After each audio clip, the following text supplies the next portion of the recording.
Hello, everyone. This is Michael Balesta.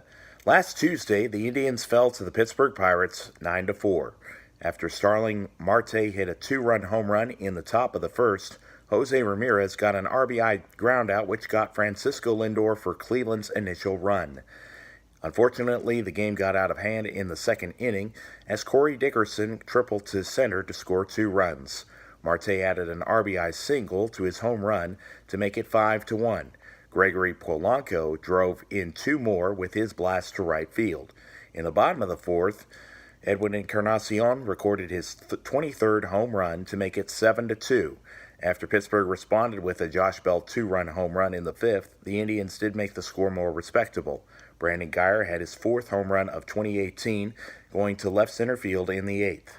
Eric Gonzalez closed the scoring in the final frame with a double to score Tyler Naquin. It was a tough outing for Shane Bieber as he lasted just an inning and 2/3, yielding 7 hits. He fell to 5-2 while Joe Musgrave went to 4-4 on the season, lasting 7 innings. Wednesday, Cleveland were able to get a win to avoid getting swept by the Pirates 4-0 in matinee action. Encarnacion single to center field in the 3rd inning got Francisco Lindor and Ramirez to the plate. Yonder Alonso went deep in the bottom of the 8th to complete the scoring. Trevor Bauer was sharp, striking out 10 batters and allowing just 2 hits in more than 7 innings of work. He went to 9-6 and Brad Hand recorded the save. Jamison Talon to drop to 7-8 on a nice afternoon weather-wise. Friday, the Indians were able to feast on their American League Central rival Detroit Tigers to the tune of 8-3. Cleveland would fall behind in the 3rd inning when Nicholas Castellanos and Nico Goodrum each hit RBI doubles. Lindor put the Indians back on level footing with his 26th home run in the top of the 5th. Next inning, Alonso went to right center field to collect his 17th homer. The Tigers did tie things up at 3 when Victor Martinez went deep in the bottom of the 6th. Cleveland took control in the 8th inning as Alonso singled to left, scoring Michael Brantley. Guyer broke it open with a 3-run homer off of Daniel Stumpf for a 7-3 lead.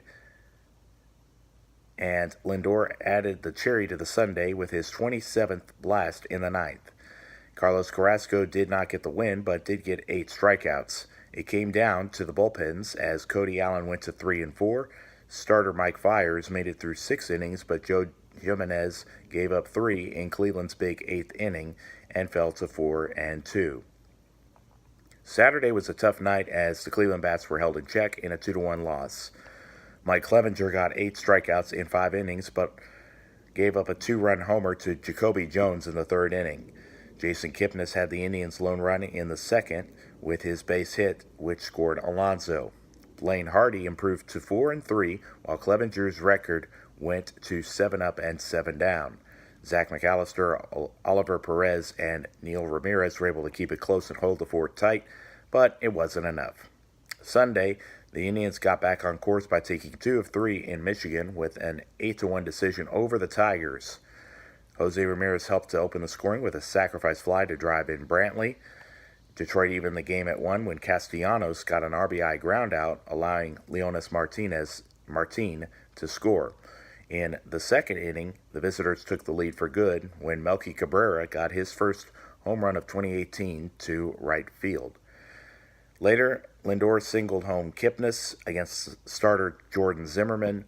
Next inning, Alonso tallied his 18th bomb to make the score 5-1. In the 7th, Encarnacion got his 24th blast off of Stumpf. Cleveland polished off the win with 2 more in the 8th as Encarnacion added an RBI single and Alonso's double to score Ramirez against Buck Farmer. Corey Kluber had a solid outing, getting into the 8th, only allowing 1 run to get to 13-6 on the year. Last night, the Tribe lost a heartbreaker to Minnesota in the Twin Cities by the final score of 5-4. Cleveland struck first through the bat of Ramirez. His 31st home run gave them a 1-0 lead in the 1st inning against starting pitcher Irvin Santana. The lead was relinquished after Robbie Grossman's sacrifice fly got Brian Dozier to the plate in the 2nd against Shane Bieber. The hosts went in front later in the frame courtesy of Miguel Sano's double to center, scoring Max Kepler. The Indians were able to tie the game in the top of the fourth as Ramirez went deep once again. Then in the fifth, Yan Gomes hit his 11th homer, and it was 3-2 Cleveland. Once again, the lead was short-lived as Jorge Polanco hit a two-run RBI single, scoring Sano and Mitch Garver. In the sixth, Alonso doubled to left field, and Encarnacion plated the visitors' fourth run. Neil Ramirez was unable to get into the game. Was unable to get the game into extra innings as Garver would hit a walk-off double in the bottom of the ninth to score Ehire Adrianza. After Monday's result, Cleveland is 57-48, so they still have the luxury of an 8-game lead on Minnesota and 2 more games against them. 9-6 Trevor Bauer and 5-7 Kyle Gibson are scheduled to be on the hill tonight at 8:10 p.m. Eastern Time. The series finale takes place at 1:10 tomorrow. The probables are 12-5 Carlos Carrasco and 1-0 Adalberto Mejia. Friday will mark the start of a 3-game set at home against the Los Angeles Angels. The first 2 games are listed for 7:10 and Sunday's contest at 1:10. The Twins come to Cleveland for 4 games starting on Monday with first pitch at 10 after 7. Cleveland Browns training camp is underway as Tyrod Taylor and Baker Mayfield seem to be doing well as they both hope to win the starting quarterback spot. I think Taylor is a safe bet to be the opening day starter considering his experience with the Buffalo Bills. I think that it's a good thing that Mayfield has to wait and earn his way to being the starter down the road. Taylor was able to help end the 18-year postseason drought for the Bills last year. Looking at his stats on the league website, he took care of the ball and produced touchdowns in the 3 years that he was in Western New York. If he stays healthy, Cleveland will be in a lot of games.